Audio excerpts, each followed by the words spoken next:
Welcome to another OU Insider Under the Visor YouTube Live. My name is Brandon Drum. I'm here with Parker Thune, and we are here to talk all things portal, all things All-American games, all things next season as OU enters the 2024 season, spring ball, all that. We're gonna dive into a smorgasbord of topics in this YouTube Live, and we are also going to talk about OU men's hoops as they start their their final Big 12 season against Iowa State on Saturday, I believe. And then they take on TCU, and then they go to Lawrence, Kansas. The final time they'll be as well as conference foes, they will get to go to Fog Allen Fieldhouse to see if this Oklahoma team can break the streak of losing there since 1993. Wouldn't that be a fitting way to end their time? Parker, how you been? How was your New Year's? I know you were down in Orlando. We're going to talk about all that. But overall, how's it been? Well, it's been a busy couple of weeks, no question about it. Mm-hmm. I've been in and out and all around, and closing out this frenetic couple of weeks on the road down here in San Antonio, watching James Nesta and Zion Raggins, the only two Oklahoma signees representing the Sooners down here at the All-American Bowl. Nigel Smith was supposed to be here. Taylor Tatum was supposed to be here. They both had invites. Both decided not to participate. So just Nesta and just Raggins. But All-American Bowl takes place on Saturday afternoon, at which point that's pretty much the end of the 2024 recruiting cycle, at least as far as Oklahoma is concerned. And then we go full throttle into portal madness and basketball season. Oh, man, basketball season is going to be fun. I'm excited for the basketball team, but we'll get into that here in just a bit. The portal, look, right now, Oklahoma's hosting Caden Warden, the MAC sack leader last year. He had, for all intents and purposes, he had 10 sacks last season. I mean, 9.5, 10 sacks, whatever. It's the same thing. He sacked the quarterback 10 times. He just got credited half a sack on one of them or a couple. The thing is he's one of the best pass rushers in the portal right now, by far. And Oklahoma has a really good shot to land him. We'll talk about that. They're also hosting Michael Tarquin, the former Florida Gator, the former USC Trojan. He's been playing out of position. He can play both, tackle, guard. But at Oklahoma, it seems like he's going to be more of a guard right now. And I think that's kind of the idea, is that he's finally going to be playing a position that, is fitting for him.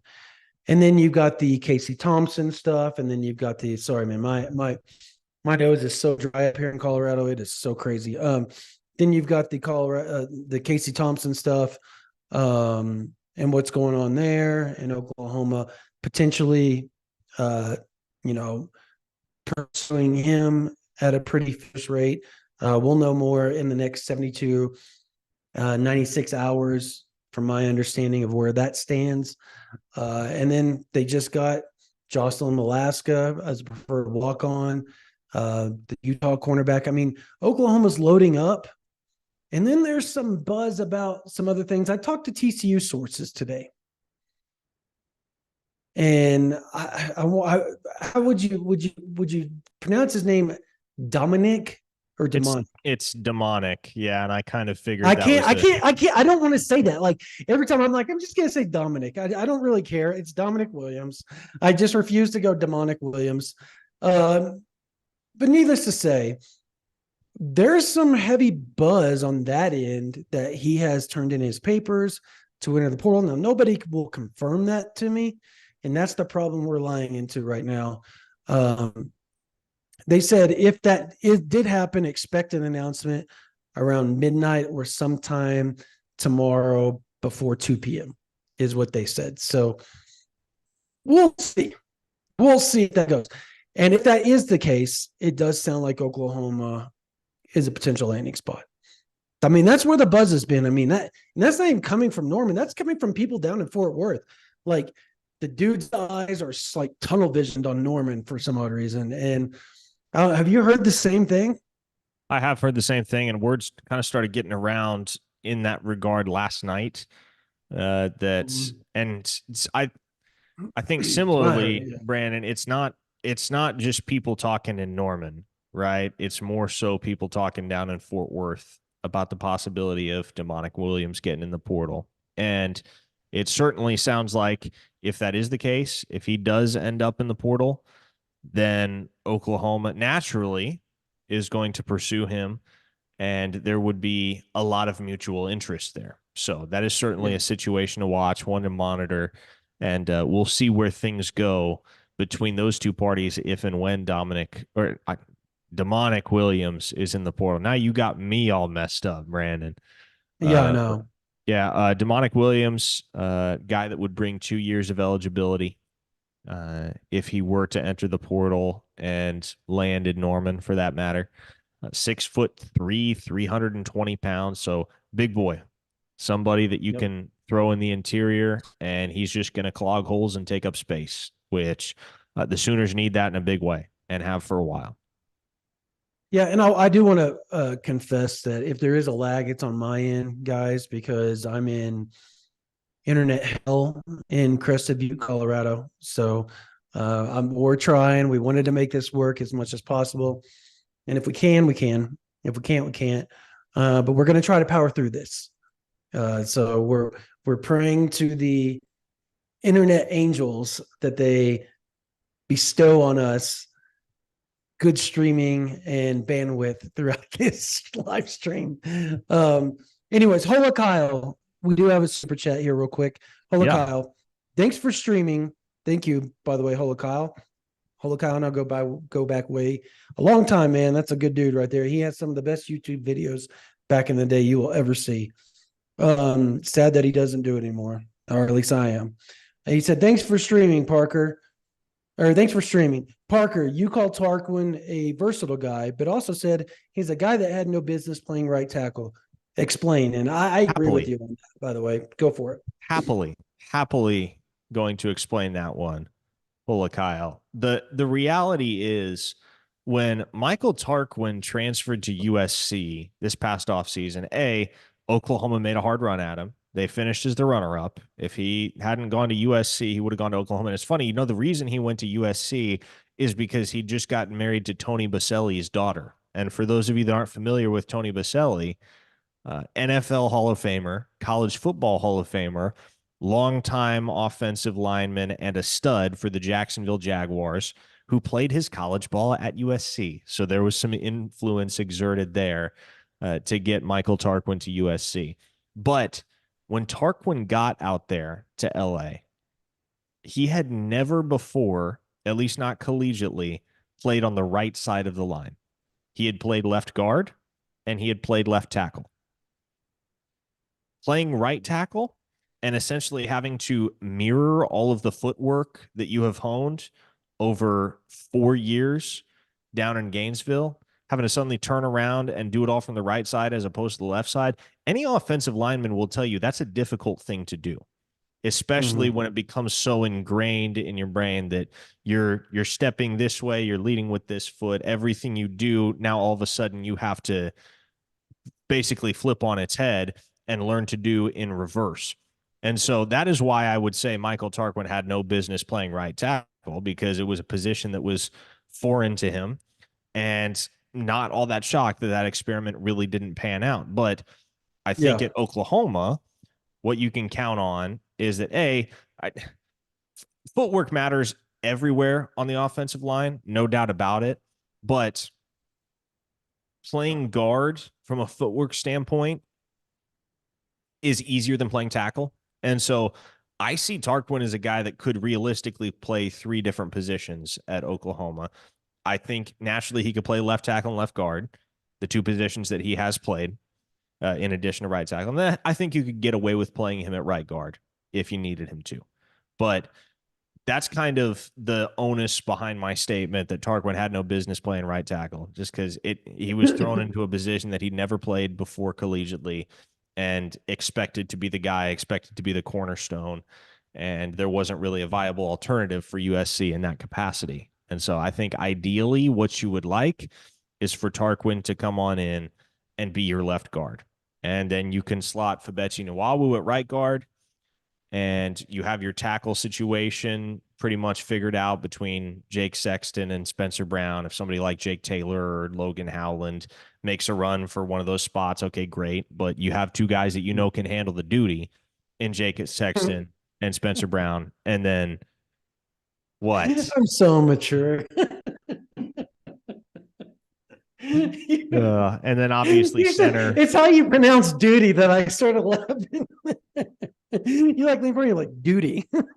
Yeah. Then obviously at center, you're rolling with either I Troy Everett or Josh Bates. And that's your first team right there. Then the question becomes, okay, who fills out the rest of the two deep? Sooners got a bunch of young guys that I think are capable of slotting in on the two deep next year. Both guys that have been in the system, like a Heath Ozida, for instance, and guys that will be in it for the first time in Eugene Brooks and Daniel Akinkunmi and the like.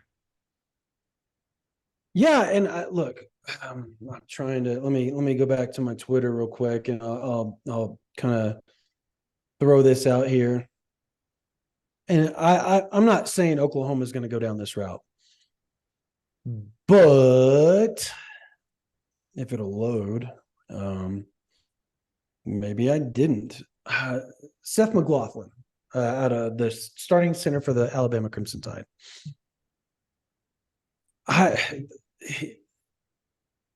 Let's just say I've heard that Oklahoma and him have conversed. Oh boy. Oh boy. Did you watch the Rose Yeah. Bowl, Brandon? Because anybody who did is not going to like that. Yeah. Well, there's people, if you watch Twitter, there's a lot of people like Cole Kublik and all them that are defending him, saying that he wasn't the reason, like it wasn't a botched snap. Like a lot of that stuff doesn't go on him and all that stuff. So, I think Alabama's not real thrilled that he's leaving. But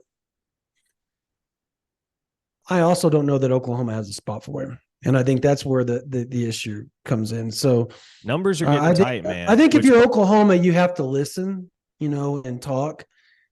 But I think at the same time, you've got to sit there and go, okay, would Everett be okay with moving to guard?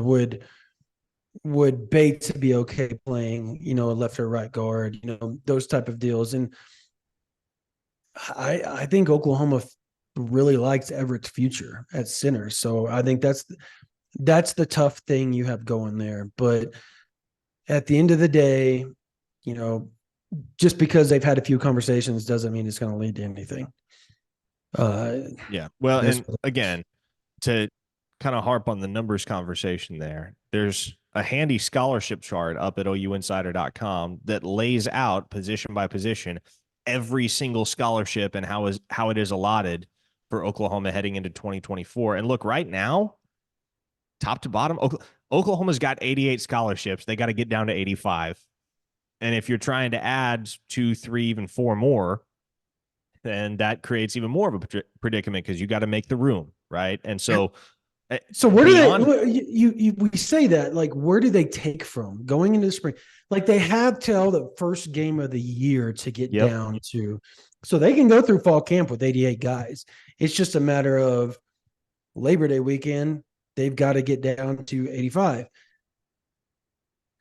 To me, I think there's always going to be attrition. I think spring is where they're kind of looking at it and going, we're going to get up to 90, 92. And I think at that point, they're probably going to sit there and go, you're out. We'll give you NIL, preferred walk-on stuff. Oklahoma can play that game now, but a lot of guys don't want to. A prime example is, oh my gosh, Tawi Walker. Yep. Did not want to do the preferred walk-on, get paid NIL. He wanted to be on scholarship. I don't know. I for the life of me, I don't understand that. I can't wrap my head around it. And I know somebody said, JJ Hester, I'll say this. They actually really like JJ Hester. He's just had the injury bug. When he's He's been just hurt healthy, all the time. yeah, he's just hurt all the time. And I love that dude. I've known that dude since he was like a seventh grader. And it's he's been hurt all the time. And at the same time, when he's been healthy, at least in practices and fall camp, he's been a dude. But the problem is he'll make those plays for like a week, and then the next week he's broke his other foot. And so it's a never ending cycle with him. So I get why fans say that. And then people are saying, well, why not? What about Farouk? No way. That dude had like 800 yards receiving this year. Like that's wildly crazy. Yes, he fumbled the ball like 5 times this year, but he also made a lot of really big plays to help Oklahoma win. People tend to forget he made 2 of the biggest catches on the drive along with Drake Stoops that helped Oklahoma win the Texas game. Like let's dial it back a little bit. I know there's kind of the last thing they saw was the Alamo Bowl. Recency bias, Totally. definitely. Yeah, it's a recency bias, but I get it. Yeah. Well, and again, just to kind of circle back around to my initial point there with the offensive line numbers, right now you have 13 scholarship offensive linemen, 13 of them. And so let's say you add Michael Tarquin. Well, that's 14. Mm-hmm. You bring in one more. That is almost 20%. Is that not normal to have 15 scholarship offensive linemen? That's Don't a lot you of want scholarship D-line? offensive linemen. That is Don't you want almost D-line, quarterback, or not? Excuse me. You want D-line, O-line, and wide receiver. Aren't they supposed to be where you have the most scholarships put into? Essentially, because they well, D-line you supply got the most 16 right positions now. in the field. D-line you got 16. That's O-line just you got absurd. 13. That's where you're gonna have to cut. Wide receiver you got 13. Yeah. Who's Nico? Appreciate you with the super chat. Anton Junkaj or Junkaj. Did I say that Junkaj. right? Junkaj. Anton Junkaj. And he wants to know about him, and he goes, and I know the inside offensive lineman from Bama entered the portal today, and I think he's talking about Terrence Ferguson. But what about the other Bama O line that entered today? Okay, maybe he was talking about I don't know which one. Okay. I guess he was talking about McLaughlin to start, and then he was talking about Ferguson the second part. I haven't heard anything on Terrence Ferguson, and that's the dude's name, right? Terrence Ferguson, correct? Yes. That's the other dude's name. Right? Yeah, I haven't heard anything on him. The other O line that we've heard is Reed. What's his name? Armaj Reed Adams. Armaj Reed Adams. Yeah, that's the other guy we've heard quite a bit about. So, I mean, that's kind of where everything's at right now as far as the portal goes. And I know people are asking about Scourton. From my understanding, Florida State was where he was supposed to be. And I heard he canceled the visit and he wants to sleep on things. That doesn't mean he's not going to end up taking his visit to Missouri or Oklahoma. I don't think the odds are great. I think essentially what we all expected was he was going to go to A&M and he was going to end up committing there. And I think it's starting to lean that direction. He's from Bryan. He's from College Station, Bryan area. So this isn't a shocker. Not a shocker at all.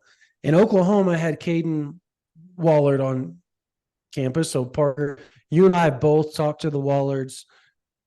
I like where Oklahoma State. I don't know that he takes any more visits, honestly. What's your gauge on that? So here's the thing. The Wollards don't leave Norman until tomorrow. I think it's going to, kind of like you said with Scourton, it's going to be something that gets slept on and evaluated carefully.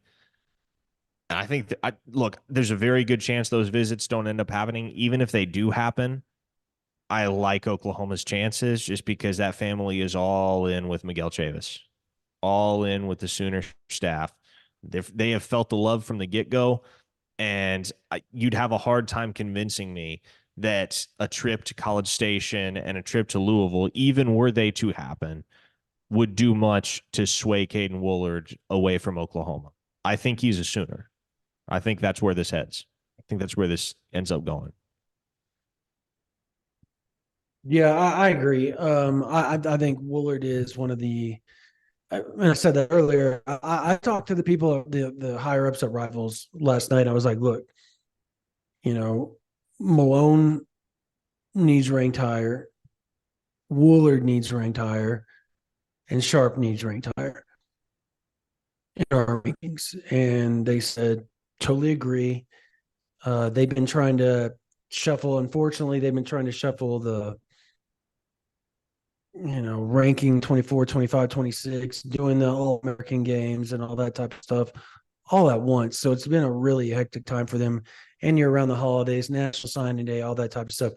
So I would expect those three to get a nice bump. I would not be shocked if one or two of those guys were 4-star. I do think Waller's going to be a 4-star when it's all said and done. I think Malone might end up being a 4-star when it's all said and done, according to Rivals. Sharp will be a high 3-star, in my opinion. I know, I believe 24/7 has him as a 4-star. I agree with that. I think the dude, and I know Oklahoma just completely fell in love with him. And who we haven't talked about is Jake Roberts. Well, he's in the thumbnail. Might as well get there. I mean, 2 plus 2 would seem to equal 4, would it not? Jake Roberts gets in the portal. Blake Smith also gets in the portal. 24 hours later. What does that tell you? Yeah. We've hinted on this live. I think it was like a couple weeks ago. We said, look, Oklahoma is going to take another tight end after they took Sharp. But we expected it to happen in the spring. I did not expect him to hop in the portal this soon. But it makes sense. He played for Latrell at North Texas. He loves Latrell. Latrell used him. That's where he had a season, was under Latrell's tutelage and play calling. So I think it makes sense, right? It makes sense. There's a lot going on in the chat right now with this Charles Jenkins guy saying $3.5 million, Jackson Arnold going to Colorado. I just what Oh man. Trolls. Trolls I try not to will acknowledge troll. them. The dude, his family doesn't need that type. You all have no idea. Oh man. All right. If I had the "We Are All Laughing" Anchorman gif, I would throw it up there right now. Spencer, you could miraculously work one of those in one of those little frames. That would be hilarious right now. What was your thoughts at the Under Armour practices? I mean, you were at all of them. Mm-hmm. Thoughts? I mean, I talked to John Garcia. Yep. Just before, because I've talked to you about it, but I wanted to hear somebody else, national version. And John Garcia is one of the best to do it as far as scouting in the Southeast. He's highly regarded. Everybody and their dog, when he became available from Sports Illustrated, On3, 24/7, Rivals. I mean, it was a bidding war for him. That's how good he is at his job. And he's with Rivals right now. So I want to lay that out there. And he said that the question now is Stone the top player in the country. Not is he the top D lineman in the country? Is he the top player in the country? He said that's where it gets to now. And I know you fans are going to love that part. Oh, yeah. He also said that Brooks maybe he's a little undersized right now. He said he's going to grow into his frame. He's going to be a bigger guy. But I kind of get where he's coming from a little bit. What is he right now? 280? Brooks? Yeah, what is he? Brooks is 320. And Does he was he? 390. Maybe he was talking about his height. I don't know. Yeah, he no, did Brooks look a little slender in the videos that I was watching, because I thought that too in the videos I was watching. He looked maybe Brooks, yeah, Brooks is very, very well built. And Venable said it on signing day. Brooks has dropped. He used to have a lot of bad weight. Yeah, He's cut a lot of that bad weight off to the point where he's I think he's got a college ready frame. Now, height wise, sure, he's made like he's no absolutely no taller than 6'3", and that might be stretching it. So he's a little bit sawed off in that regard relative to some of the other top offensive linemen in the country. But man, I feel like he almost uses his lack of elite height to his advantage because Hmm. it makes him the low man easier. You know, like he doesn't have to bend, he doesn't have to dip, he doesn't have to do as much in order to get lower than the opposition and use the leverage, use his lower body strength to his disposal. And look, I think Brooks is a guy, I don't think he starts for Oklahoma in year one, but I think if he had to, boy, he could more than hold his own. I loved what I saw from Eugene Brooks, and he was not a guy that lost a rep in one-on-ones over the 2 full days of practice that I watched in Orlando. He was the only guy, I think, that did not lose a single rep. I mean, nobody could get past him. Nobody could touch him. And I I mean, that speaks to Bill Beatonbow's eye, doesn't it? I mean, this is a guy that flew under the radar for a long, long time on the Hmm. recruiting scene. And it was an OU Texas battle, a heads up OU Texas battle over the summer for his commitment. He took an OV to Oklahoma. He took an OV to OU or to Texas, excuse me. He decided OU was the place for him. He's been locked in ever since. And he had a strong senior year. You started to see that recruiting ranking climb a little bit across the industry. And his performance was a statement performance this week. Yeah, There is no question about that. And he was the most impressive offensive lineman in Orlando that's what he said. for my money. He said he was number one, if not maybe number two at the that's as far as it went with him. Like he thought that he was just head and shoulders above dang near everybody. And he said Daniel Akinkumi, Russell Jenkins. We'll get to your super chat in just a second. Appreciate you, buddy. But he said Daniel Akinkumi. He came into it thinking, man, this guy, being from Europe, he was going to be a little behind as far as the speed of the game. And he said he was in the upper tier of the pack, maybe middle of the pack when it was all said and done. He said, but that was super impressive because he's never done it before Yep. against talent like this on a snap in, snap out basis. And that to me or to him screamed, this dude's upside is massive. And he said his work ethic was just unbelievable. He said he was highly coachable. His work ethic was unbelievable. And that's what turned the heads of everybody is that not only was he better than expected, he got better as the week went on because he just kept working at it and making sure his footwork was right. And I think that's something we were talking to a source at I didn't want to say it's a Heritage Hall game, and we were standing there. You and me were talking. Remember that source? Mm-hmm. And that source said that guy, Daniel Akinkumi, is going to be the one that surprises everybody. And lo and behold, that's what's happening. He's already doing it. Yeah. Anyways, Russell Jenkins. Appreciate you. Appreciate the 99. He says Charles does not represent the Jenkins family. I'm going to go talk to cousin Leroy. And cousin Leroy is going to hear about this. Over under, how many more takes on the transfer? Okay, so if they 3.5 take, is the over under. yeah, but let's do it. Take Jake Roberts. You potentially take Casey Thompson like that. You got Tarquin Waller. I'll take So the that's over. I'll say it's 4 or 5. yeah, 4 or 5 because I would not be like, and I guess you have to ask, is that all the way through spring? Because I fully expect because there's obviously Dominic No, Williams. that's yeah. Yeah. So like, Yeah, that's right now. We're not talking post spring. I think prior to spring, Oklahoma will bring in 4 or 5 additional transfers. gotcha. All right. You've been to the practices at the All-American game. The combine starts tomorrow, correct? No, I believe the combine is Friday. Friday. Okay. Yeah. What's your thoughts on Nesta so far? I mean, it's tough to get a gauge right now. Like I think it's more difficult to draw conclusions from the All-American Bowl practices to me than it is to draw from the All-American game practices in Orlando. But Nesta looks comfortable. I'll say that. He looks like he's at home. And that was kind of my concern, was is is he going to be 100% comfortable playing linebacker on a full-time basis, because he played a lot of edge in high school, right? So he's Mhm. he's not foreign to the linebacker position. He's not a stranger to it.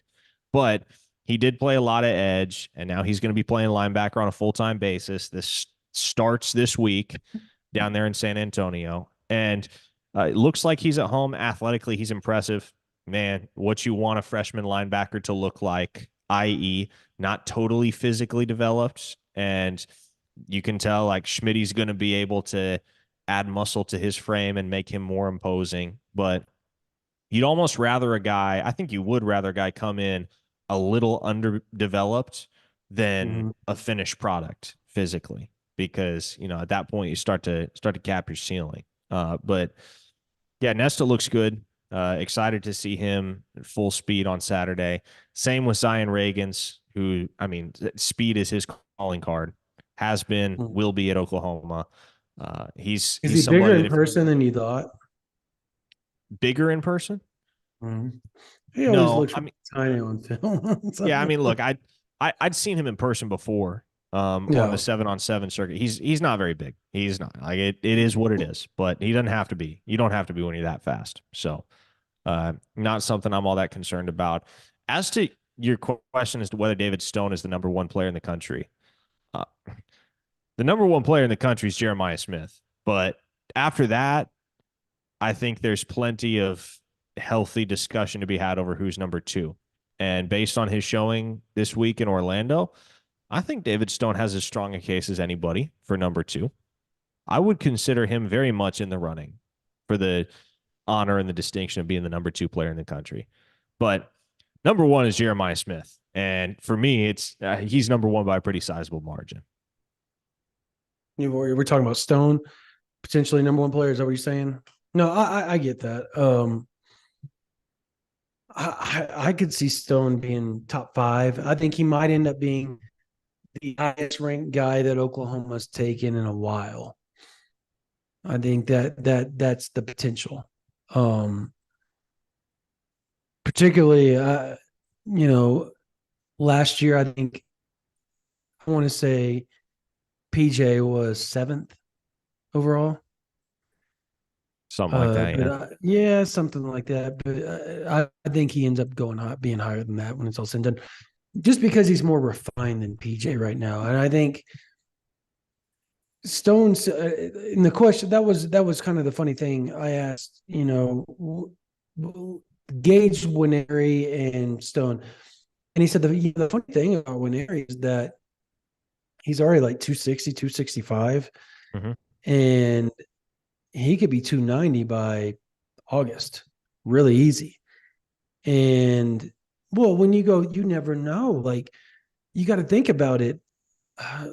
Trying to think. Kenneth Murray went from 205 to 240 in 6 months at Oklahoma under Smitty. Like that's how he blew up. And that's not the only person that's blown up there. Like I mean, Gay Biker got really big, really fast. Lane Johnson came in as a tight end, and next thing you know, he's a tackle because he blew up so fast. I mean, like it's just it happens. Like the body reacts certain ways, and even so, if you're 265 and you end up being 280, and they run a 4-man front, guess what you are? You're a three tech at that point. So I he said at that point, if you're going to pit them up against each other, like who's better? He said he would take Stone right now just because Stone, not only does he have a higher ceiling or just as high a ceiling, he said he has just as high a ceiling. But the thing is Stone's floor is a lot higher than Winery because he's already more refined. Like just understands hand placement, understands footwork. He understands he's just more developed in how to pass rush right now, how to counter. and recounter different movements from offensive linemen as far as where they put their hands and how to counter those reactions. And when Aries not ready for that yet, and sometimes we've seen it with PJ Adebawore, like he still just has a speed rush and a bull rush. Like there's not a lot of great hand movement with him, not a lot of counter reactions with him as far as his pass rush goes right now, because that takes time. It's really hard to get really fast at that stuff. And Stone has just had such good coaching the last 2 or 3 years that he's ahead of the game. And that's, I mean, his D line coach may be the best D line trainer in the country in Chief Littlehead. Like that's just a fact. So that's where he was a little bit different on that. I did see here in the chat, Parker. Oh, we do have a midnight. Appreciate the $2, man. Is Missouri a rivalry game next year? He's asking if we consider Missouri a rivalry game. Yes, yes, just because the fans have made it so. And just gonna go ahead and break news real quick. It does not sound like Dominic Williams is going to enter the portal, or he may have pulled himself out of the portal. Is what it seems. I was told it seems like TCU came in and saved the day. Their collective, it sounds like, saved the day. Like literally, as we're live on this, that's what I got told. So from TCU source. But yeah, and that same TCU source is the one that told me, yeah, it looks like he's entering. So, but it looked like he saved the day. And this is the best guy, as far as I know, that knows everything about TC Parking. Who this is. So yeah, like that's unfortunate for Oklahoma, but they'll still go swim. They basically return 11 starters next year on defense. Like there's not a lot you can do on defense for Oklahoma right now that's going to make or break them one way or the other. They're going to be better on. They're going to be one of the best defenses on paper. Period. Do you consider Missouri a rivalry game? Back to the actual topic. Do I consider? Well, okay. Do you think they are now, just because of the fan reactions on Twitter and the Caden Green stuff and all that's been done? Let's define our terms here. No, this is not a rivalry series. In 2024, this will absolutely be a rivalry game and will be treated as such by the fan bases, I believe, because there's so much recent animosity between OU and Missouri fans over the Winery deal and the Caden Green deal and even the Chris McClellan deal, right? Like these two fan bases have gone at it. And like I will say this about the Missouri fan base, man. They're just like they're a dog on a bone over some stuff. And now that they've won 11 games here in 2023, I guess it's not 2023 anymore, but since they won 11 games in 2023, man, you know that fan base isn't going to shut up about it until they get jolted back to reality. And so they will be motivated to, and that program will be motivated to capitalize on what was an outstanding year for them on the gridiron, a surprising year, a breakout year in many ways. And Oklahoma will be eager to shut those Missouri fans up and shut that Missouri team up and re-emphasize to them that, okay, you had one good year. You're still middle tier at best in the SEC. That's what Oklahoma's trying to prove. What Missouri's trying to prove is that this isn't a fluke. Not only are we a contender in the SEC, not only is that what we can be under Eli Drinkwitz, but we can embrace a certain degree of villainhood amidst it all. And that's what they've done. It is. Yeah. So Virgil, I agree with you. I think it's a rivalry just because of the fandom. Russell Jenkins or Virgil Walker sending you a super chat just because you're great. Love me some Parker Thune. You're great too, Brandon Drum. We haven't heard much about Williams or Winery. You guys have any updates? He's joking, obviously. Yeah.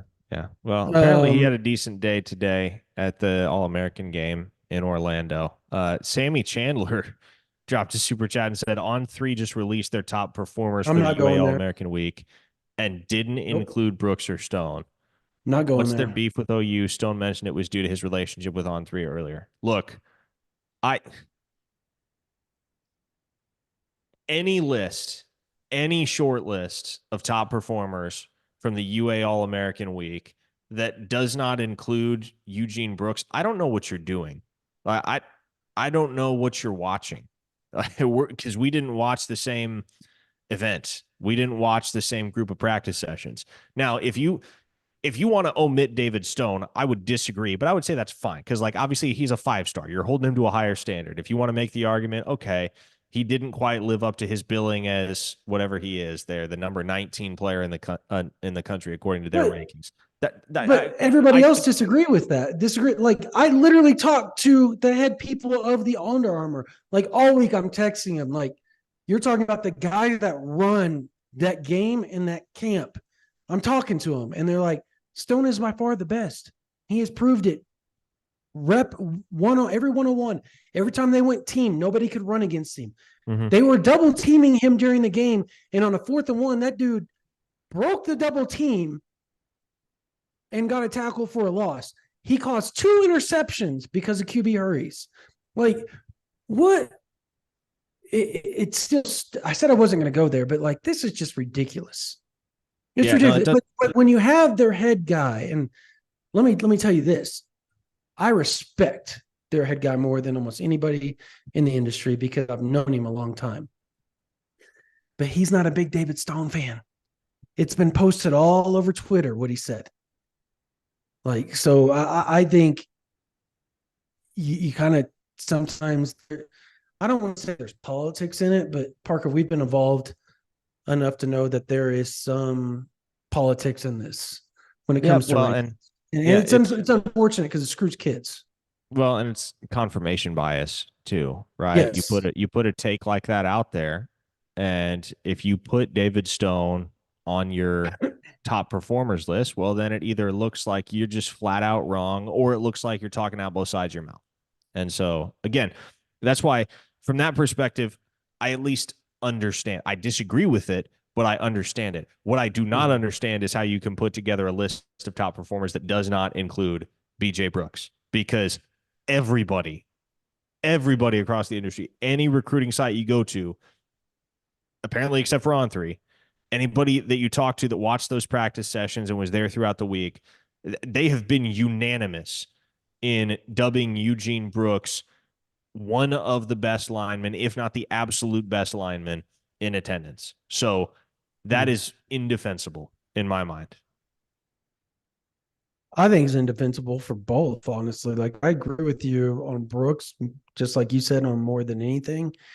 But again, when you have the people running the camp and running those practices and coaches that are coaching there saying, not even close. That's the best D lineman out there. He's proven it. He's lost maybe 1 rep the whole time he's gone. He was consistent, the most consistent defensive lineman out there. He was also the most competitive, like just talking crap, backing up, the most intense. Like there were so many things that they loved about Stone that our national guys are talking about whether he's the top guy in the country.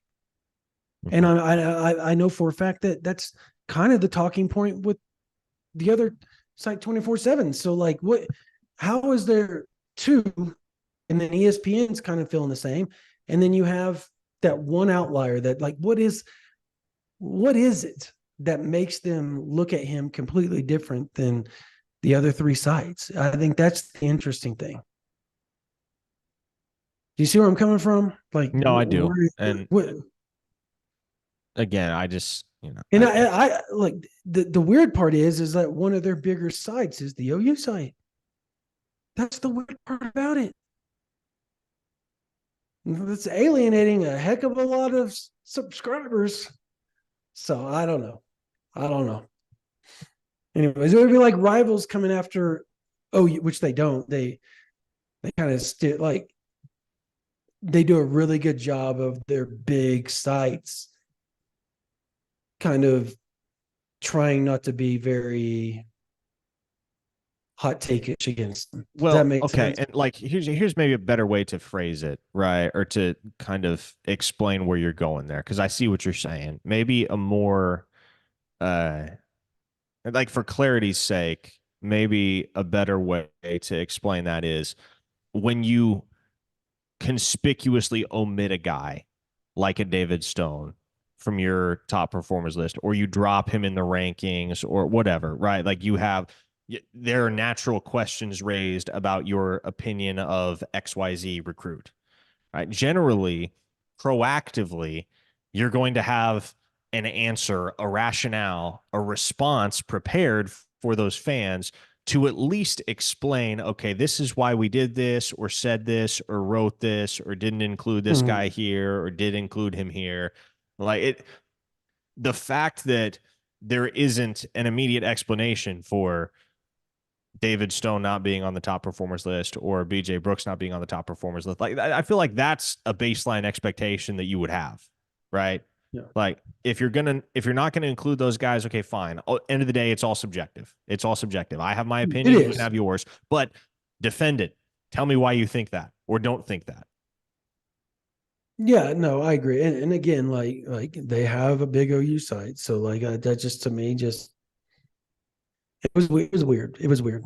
It was weird. And I just know there's going to be somebody that spins like, man, Drum and Parker just bashing on Sooner Scoop and stuff like that. And we're defending them, like because like I'm sure they feel like they're put in a horrible position right now with what's going. You know what I mean? Like we'd feel like we were put in a corner. You understand? You know what I mean? Like in that situation, I'm sure they feel the same way. So, anyways, I was asked in the chat my thoughts on the Ethan Down situation. All state good works. He throws the horns down.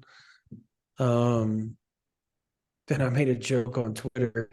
Oklahoma fans think that Ethan Downs is putting in more good works during his recognition at the halftime of the Sugar Bowl. But and obviously the Texas side, from what I'm told, just started chanting Texas sucks.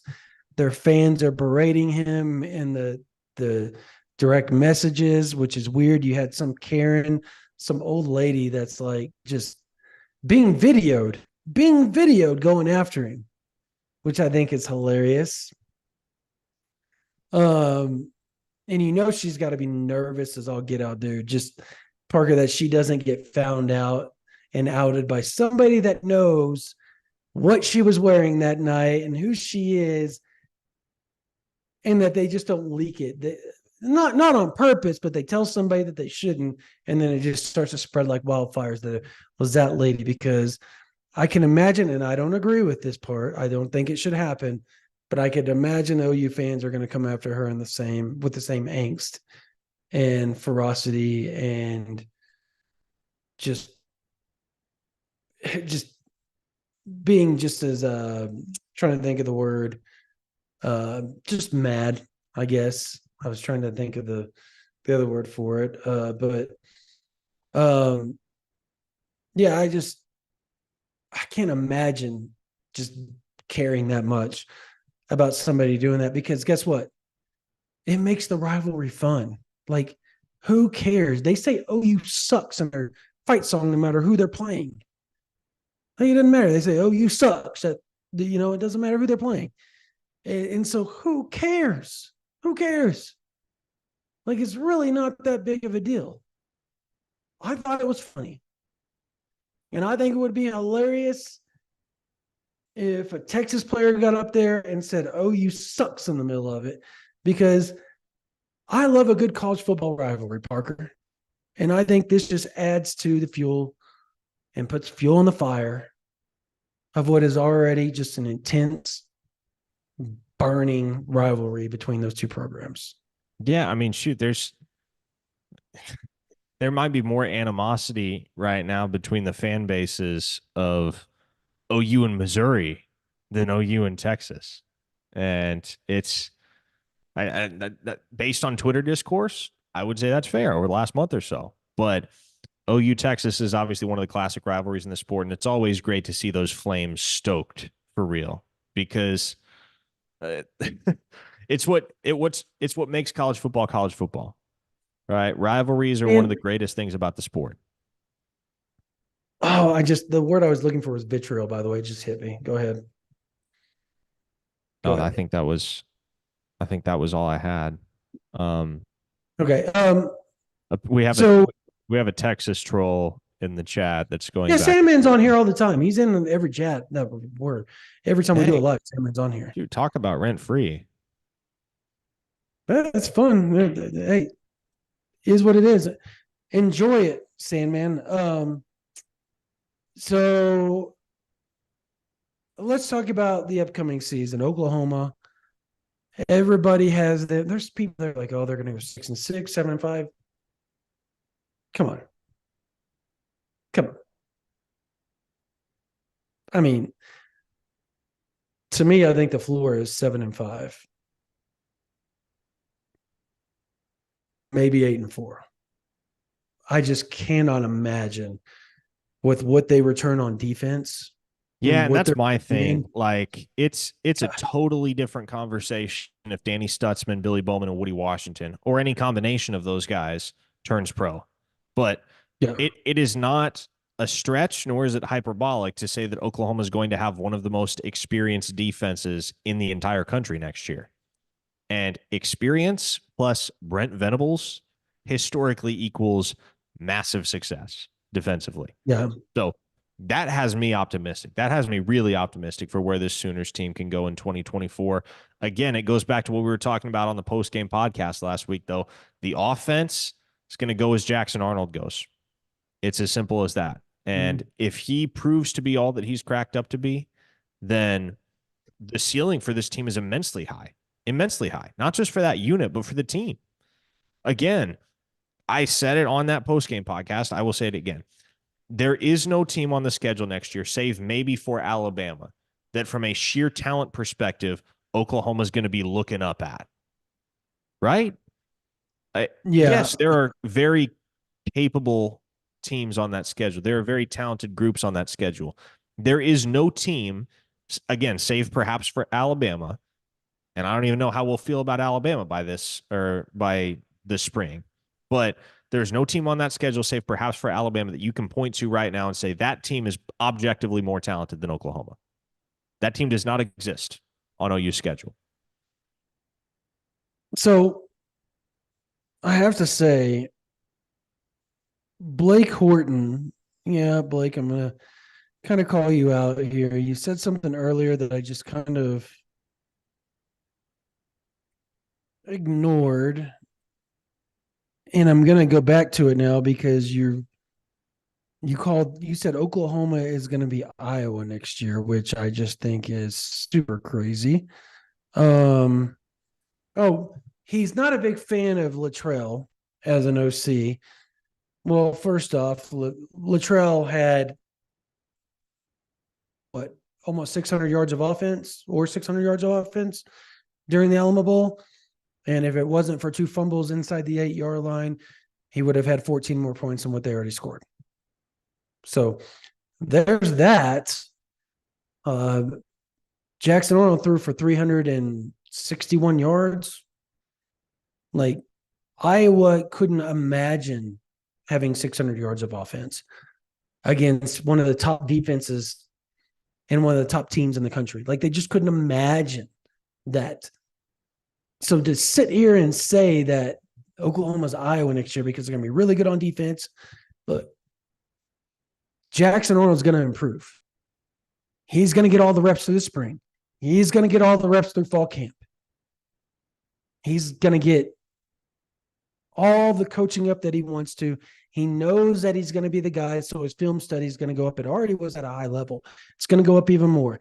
He's going to be able to read defenses. He's not going to start out the very first game is not going to be up against a top-tier team the way it was in the bowl game in its first start. Like, how many quarterbacks, their very first start, go up against a team like Arizona? 1%, 2% in college football every year? Maybe. Am I wrong on that, Parker? Like that's a rarity to have your very first start to be against a top 15 team. There's only 15 of those teams, Parker. Yeah. So that's It doesn't really happen hard to often. do. Doesn't Yeah. happen often. That's for So sure. and he did not play bad. Like I've talked to so many national people are like, no, that dude flashed. He's going to be a problem in the SEC once he figures it out. And he's got 3 or 4 games figure it out next year. That's the good news for Oklahoma. The question is going to be, is the offensive line going to give him time? I think that's the biggest question. And Bill Bedenbaugh's still the coach. So they're not going to be bad.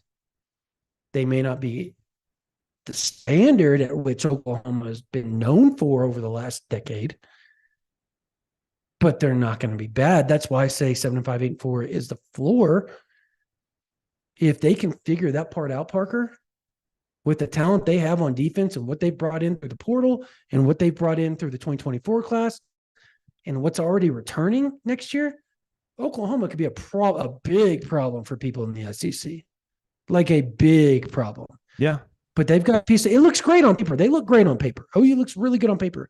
I think the problem is you still got to go out on the field and prove it. And that's where a lot of the unknowns come from because the newness on the offense. And it's not so much newness on offense, Parker. It's just the offensive line. Like, you know what you're going to get out the wide receiver, running back, like you know what you're going to get. There's so much talent at wide receiver, man. I'm Yeah. not even sure everybody is cognizant of just how much wide receiver talent OU can roll out there next year. Andrell Anthony's coming back. Everybody forgets about him, but you add him to the mix alongside Nick Anderson and Jaden Gibson and Jalil Farouk and Jaquez Petaway, Gavin Freeman, Brennan. Man, that receiver group is stacked, loaded, and Emmett Jones has done a fantastic job with it. Obviously, Gavin Sawchuk is going to be the workhorse out of the backfield. That's what we all expect. If he's fully healthy, he'll rush for 1,000 yards. Again, I just think so much is contingent upon how Jackson Arnold plays. If he is as advertised, this team's going to win, and they'll win a lot.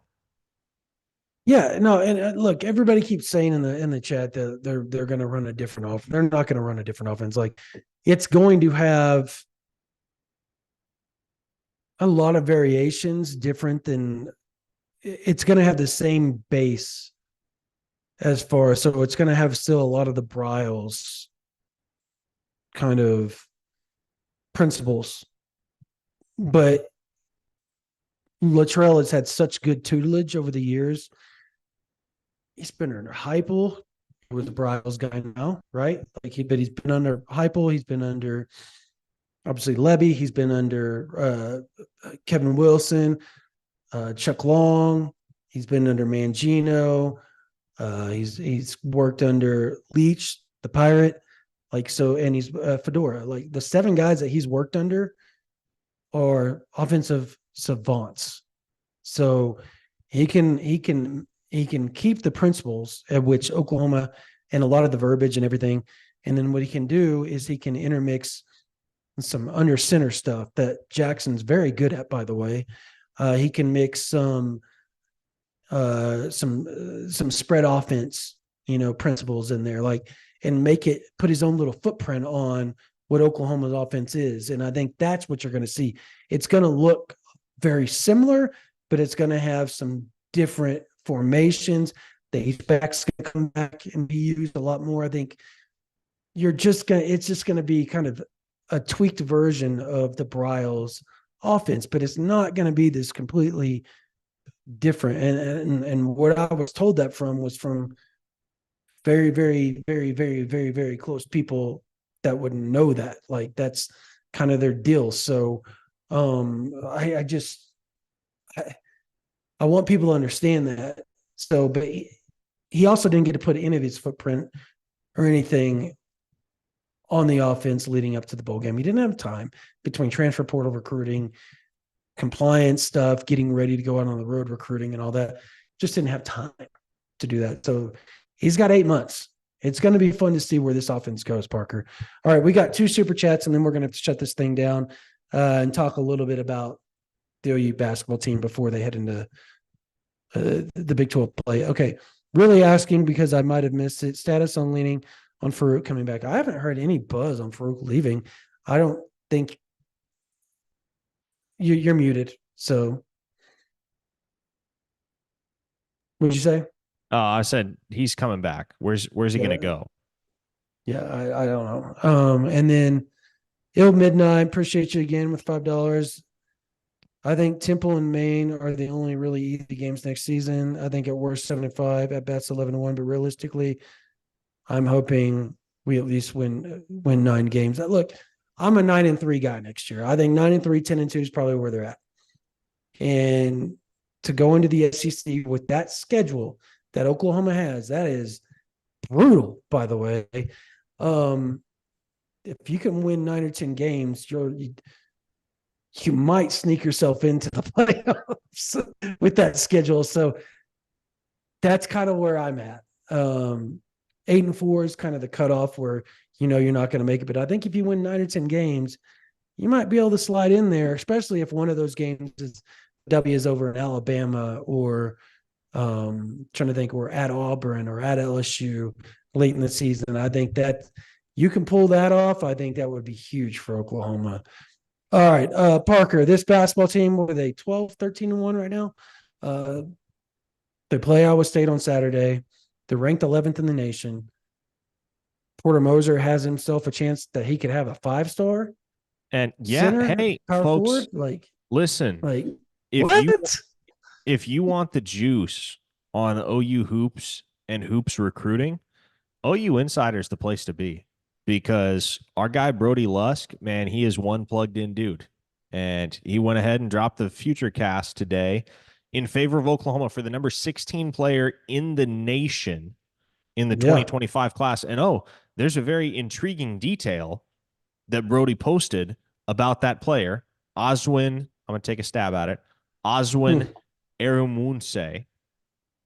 There's a very intriguing detail about him and his recruitment that Brody posted in his update today, which included that future cast. So if basketball recruiting is something you take interest in and something you want to stay apprised of and abreast of, OU Insider is the place to be. Not only that, but Brody and Jesse do a fantastic job covering the team day to day, week to week, making sure you have copious content every single time the Sooners hit the hardwood.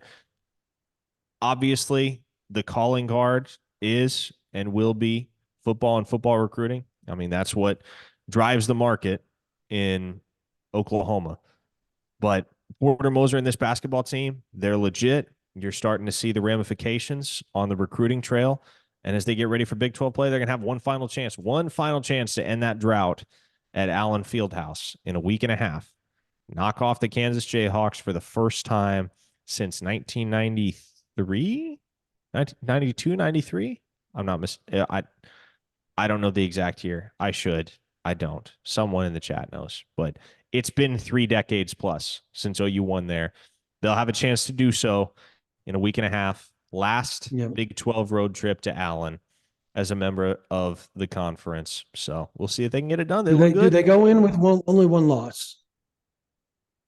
Yes. I agree. I think they're 15-1 going into that game. Wow, would that not be awesome?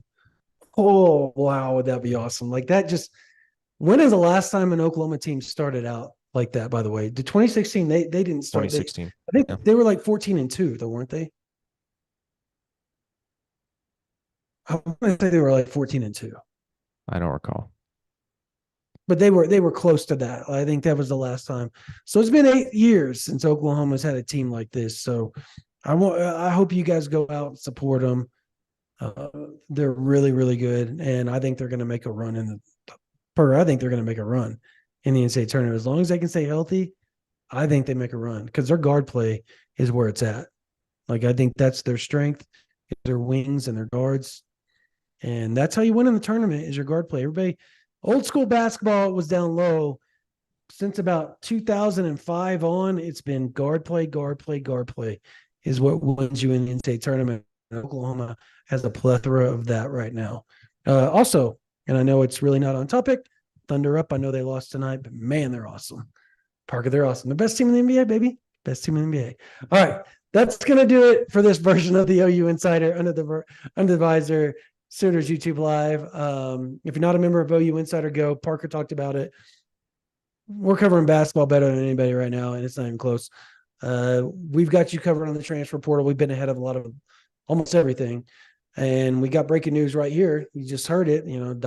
Demonic Williams is not expected to get in the portal, or at least pulled himself out of the portal or his paperwork out this evening, according to a source from TCU. Bummer for Oklahoma, because it seemed like he was headed to Norman if he got in the portal. I still think there's something happens before the football season, Parker. I wholeheartedly believe something happens on that interior defense line. I don't know what.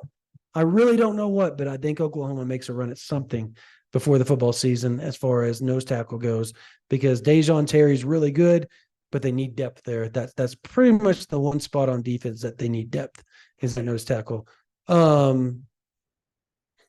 Anyways, that's going to do it for this version. If you go over the OU Insider, sign up now, become a member. We'd love to have you join the thousand members that we already have at OU Insider. The board is popping, lots of stuff's going on, lots of information flowing constantly on there right now with the portal. And subscribe to this channel. We can't thank you guys enough. I think we're at 14.3. We're, as far as thousands of subscribers on this channel, we're trying to get to 25K by the time OU's football season kicks off for the SEC. So please help us get there, OU fans. Again, thank you guys so much for joining us on this version of the YouTube Live. For Parker Thune, my name is Brandon Drum. You all have a blessed night.